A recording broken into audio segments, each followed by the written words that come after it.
Bonjour à tous et bienvenue sur notre chaîne. Aujourd'hui, on va aborder un sujet qui touche le cœur de notre expérience humaine et spirituelle. Comment voir le plan de Dieu au milieu de nos épreuves? On a tous connu des moments difficiles, des périodes où tout semble s'effondrer, où la confusion et la douleur nous submergent. Dans ces instants, il est si facile de se demander « Où est Dieu dans tout ça? Pourquoi est-ce que ça m'arrive ?» Ce sont des questions légitimes, des cris du cœur que Dieu entend. La première chose à se rappeler, c'est que la souffrance ne signifie jamais l'absence de Dieu. Au contraire, c'est souvent dans le creuset de l'épreuve qu'il se révèle le plus intimement à nous. Pensez à l'histoire de Joseph dans la Bible. Vendu par ses frères, faussement accusé, jeté en prison. Sa vie était une succession de trahisons et d'injustices. Il aurait pu sombrer dans l'amertume et le désespoir, mais il a gardé sa foi. Et des années plus tard, en regardant en arrière, il a pu dire à ses frères: « Vous aviez projeté de me faire du mal, Dieu l'a changé en bien pour accomplir ce qui arrive aujourd'hui, pour sauver la vie à un peuple nombreux. » Quelle perspective incroyable! Joseph a compris que chaque épreuve, chaque détour, chaque moment de solitude en prison faisait partie d'un plan plus grand. Dieu n'a pas causé sa souffrance, mais il l'a utilisée, l'a tissée dans une tapisserie magnifique pour accomplir un but extraordinaire. Cela ne veut pas dire que c'est facile, absolument pas. Quand on est au cœur de la tempête, on ne voit que les vagues et le vent. On ne voit pas l'autre rive. C'est là que la foi entre en jeu. La foi, ce n'est pas de comprendre pourquoi, c'est de faire confiance à celui qui sait. C'est de s'accrocher à la promesse que toute chose concourt au bien de ceux qui aiment Dieu. Toutes choses, pas seulement les bonnes, mais aussi les difficiles, les douloureuses, celles qu'on ne comprend pas. L'épreuve a plusieurs fonctions dans notre vie. Parfois, elle sert à nous purifier, comme l'or est purifié par le feu. Elle brûle nos impuretés, notre orgueil, notre dépendance à nous-mêmes pour que le caractère de Christ puisse briller en nous.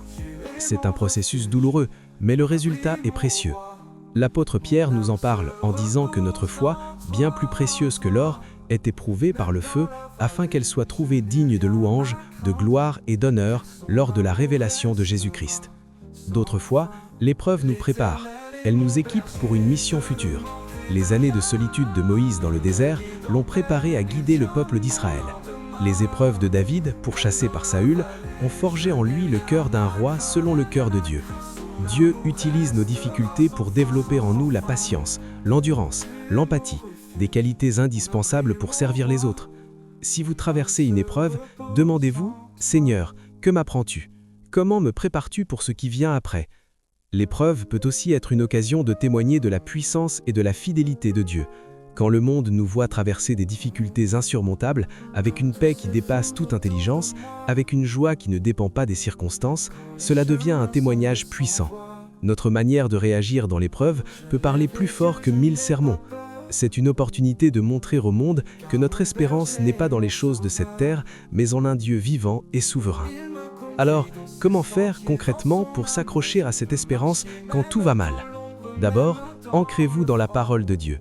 La Bible est remplie d'histoires d'hommes et de femmes qui ont traversé des épreuves et qui ont vu la fidélité de Dieu.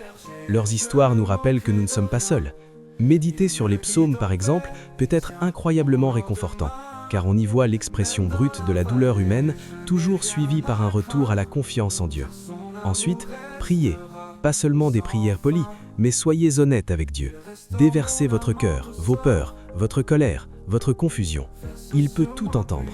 C'est dans cette intimité vulnérable que Dieu vient nous rencontrer, nous consoler et renouveler nos forces. La prière nous connecte à la source de toute force et de toute paix. Et enfin, ne restez pas seul.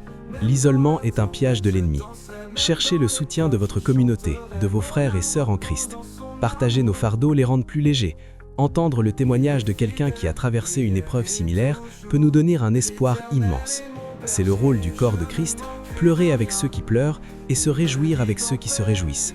Si vous vous sentez vraiment dépassé, n'hésitez jamais à chercher une aide professionnelle.